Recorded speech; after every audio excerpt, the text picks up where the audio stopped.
येत्या महापालिका निवडणुकीच्या पार्श्वभूमीवर सांगलीतून मुख्यमंत्री देवेंद्र फडणवीसांनी प्रचाराचा नारळ फोडलाय। सांगली महापालिका निवडून द्या, कोणताच प्रश्न शिल्लक ठेवणार नाही असं ते म्हणाले। दुसरीकडे इचलकरंजीत मुख्यमंत्री फडणवीसांनी रोड शो काढलाय। महापालिका निवडणुकीच्या पार्श्वभूमीवर भाजपकडून शक्ती प्रदर्शन करण्यात आले। यावेळी काढलेल्या रॅलीत मोठ्या संख्येने भाजपचे पदाधिकारी तसंच कार्यकर्तेही सहभागी झाले होते।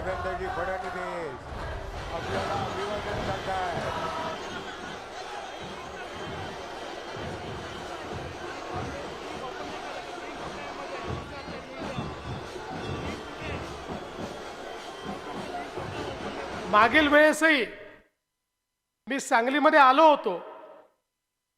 महानगरपालिकेच्या निमित्ताने काही आश्वासनं देखील दिली होती।